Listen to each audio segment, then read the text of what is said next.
Hello, Alexandra here. This content is for folks interested in spiral dynamics or integral. And today's topic is holding on to goals loosely, specifically within the framework of Turquoise.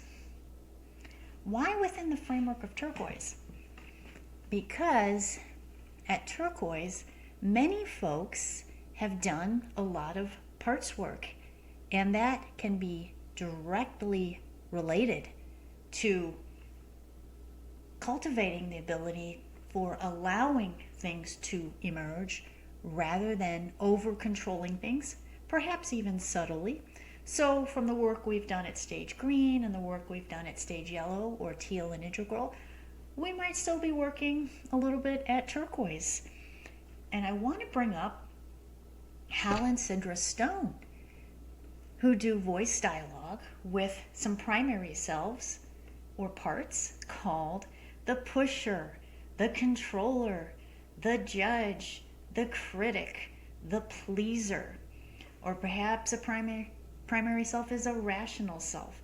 And so you can quickly see that these parts that we've cultivated since childhood to protect ourselves can be imbalanced. Obviously, our pusher can perhaps drive one into workaholism, or a controller, maybe not controlling other people, but having every project need to be perfect, combined with the critic, who could be even a pathological critic.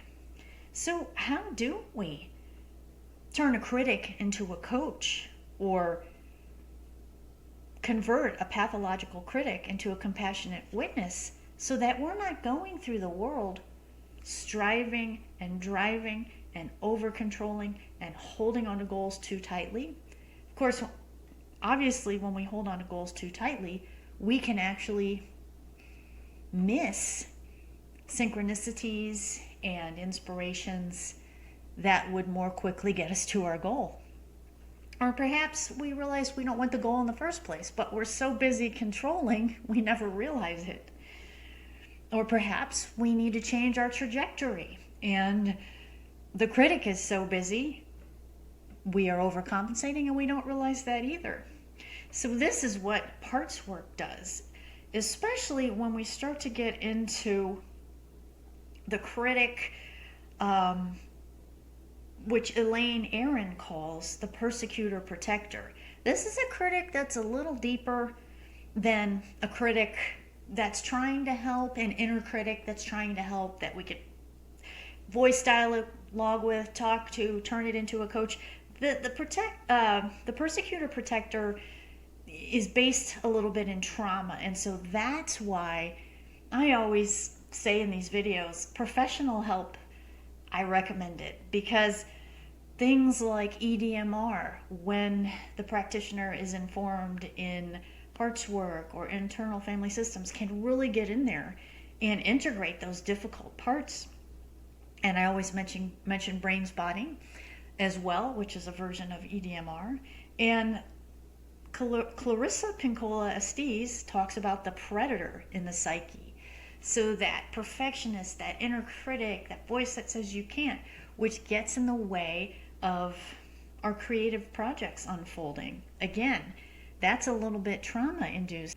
So all of us do have parts, and I would say all of us do have parts that could be integrated. And another some tips that Sidra Stone offers in her book, The Shadow King, is about the inner patriarch. The Shadow King is about balancing the inner patriarch, because the good patriarch has laws and rules and stop signs. So we want to keep the good inner patriarch.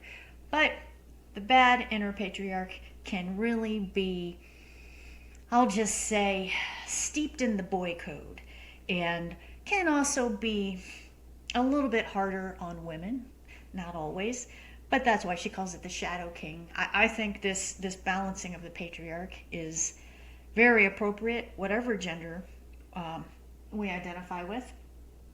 So we want to balance the patriarchs so we don't have an inner pusher, inner controller, inner critic beating us down or hammering us down or getting in the way of ourself with a capital S, getting in the way of us becoming more whole.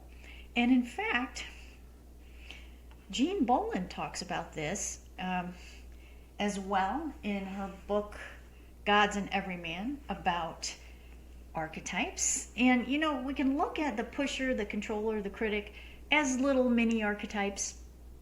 They're great ways to just take a look, observe oneself, and it might be a great starting point if you're just starting to go to parts therapy. Or for me, you know, I might review these because I've been going to parts therapy, but maybe I might choose to bring up, maybe say the topic of the controller. I like everything in its place. Everything has to be just so. That is, it is subtle, and a lot of it's in my schedule, but there's something there, right? I just learned something in the moment by looking at my notes. I looked down at controller and there it was, a little thing I could work on if I wanted to. Of course, a lot of us, we don't want to work on something if, like, on a scale of 1 to 10, it's only disruptive at like a 2. Just a little tip when I was talking to my parts worker, if she has parts that are only hurting or disruptive at like a 2, she just leaves them. Most people want to go for the more intense parts. So here's one. We were talking about the boy code, and Jean Bolin talks about the archetype of Apollo. Apollo can live in his head. I said his, but archetypes are in every gender. The book says his because in mythology, Apollo is identified as male. Apollo men or people often go into professions that take years of education and the ability to set long-term goals.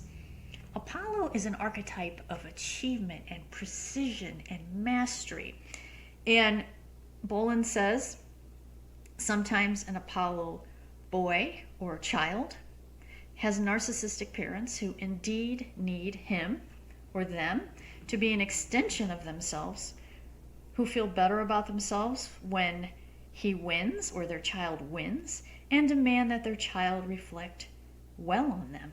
Such a child carries a very heavy burden. Their own will to win makes them a competitor and needing to win in order to retain their parents or a parent's conditional love. So there you have it. How to hold on to goals loosely.